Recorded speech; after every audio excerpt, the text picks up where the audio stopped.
It is time for the Mason Movie Monday. So what do you got for us? Is that it? It's like y'all don't really know. How was your weekend? No, you're like, give us the movie or get out. Well, no. Okay, all right. I didn't have a big list of questions, but how was your Christmas? It was wonderful. That's great. All right. How was your New Year? It was actually fantastic. All right. Now about this movie thing you do. No, did you have a good New Year? Yeah, it was really nice, actually. I actually got to see Avatar in IMAX, which I'd already seen it twice. Was it IMAX 3D? It was IMAX 3D. Because I saw it in 3D, regular 3D, not IMAX 3D. I was actually really impressed by how much, like if you were going to spend the extra money to go see it, I would definitely recommend the IMAX because the 3D was much better. Yeah, and the things that I have seen in IMAX, I suggest going to see them in the standard version first.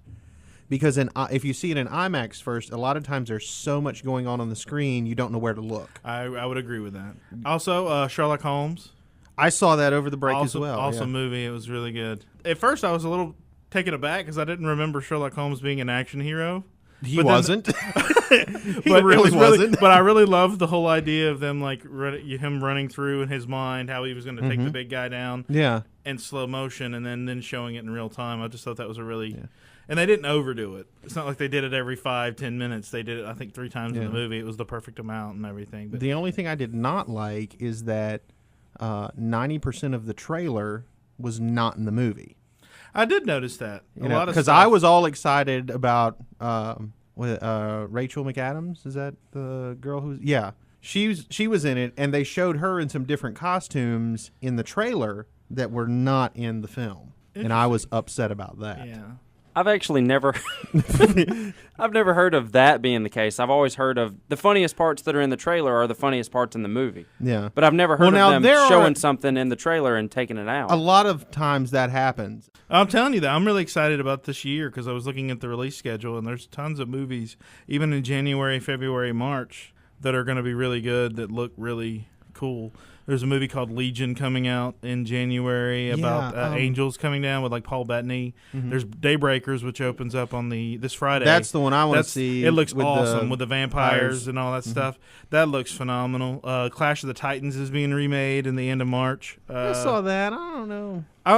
It's got the guy from Avatar in it, so I'll give it a shot. They're gonna have Liam Neeson. It's just a great cast. I just don't know. It's weird because my wife watched the first one recently, or tried to, and she hated it because of. And I think it's one of those movies where if you watch it as a kid, you don't mind the effects that much. You know, it's like one of those I have always loved the original Clash of the Titans because it is sort of campy in places. Exactly. You know, I mean, I don't know. It doesn't take itself too seriously. I don't know how they're going to one up the R2-D2 owl. Oh yeah, that thing was cool.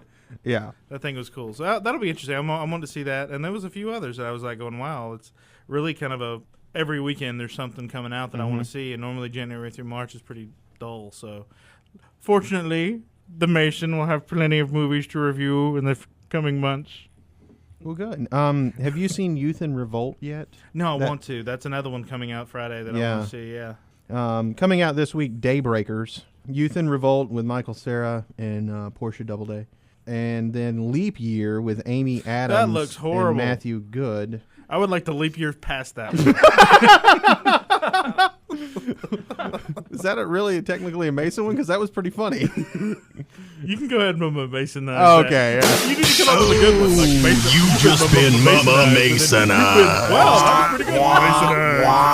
Mason. Get him a set of headphones, Doc. I love the ones that he talks over. Those are my favorite. Get him a set of headphones. I even held up my hand for him to stop, and he kept right on going. It was like, I stopped for no one. You can't stop a Masonizing progress. I love that's my favorite. I love when he does that. Go Masonize me right now, just so I can know. And then I'm gonna go see the movie next week because I hear it's pretty good. But I just wanna, I might be there and I might get free tickets. And then Avatar's out. Avatar #1. Sherlock Holmes at #2. Alvin and the Chipmunks, the Squeakquel. Did you happen to see that one?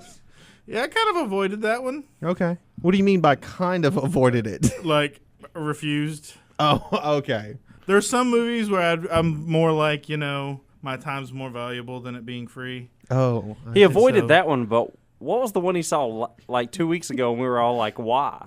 Princess the and The Frog. Princess and the Frog. Yeah, He avoided the That was a squeakquel, but he decided his time was definitely worth seeing. The Princess and the Frog. Now let me reinform you guys that I got there at 6.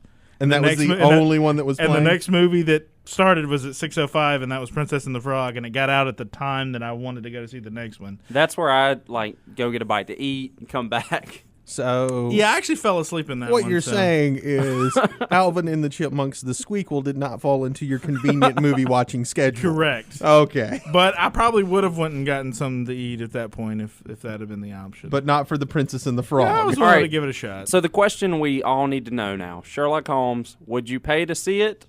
I would definitely pay to see it. I'd go to Okay. see it twice. He'd go to see it twice. So he would see Avatar twice. I would say Avatar more, probably 3-4 times. You've already seen it in every Format I've available. possible. seen it in 2D, 3D, and IMAX 3D. I got the bootleg copy. I've seen it online. I'm watching it right now on my iPhone. And then I'm going to go back to my office and watch it on my computer while I'm watching it on my iPhone and my laptop. I'll be watching it in three different pieces of equipment all at the same I time. might even plug it into my camera and watch it on the camera viewfinder Yeah. in black and white. It's surround vision. It's like surround sound, but TV. Oh, you just been Mama Masonized. You do need a good one though, because every once in a while I'll come out with pure genius, and it needs to be recognized. All right, guys, I'm gonna go. I'm gonna go cry myself to work.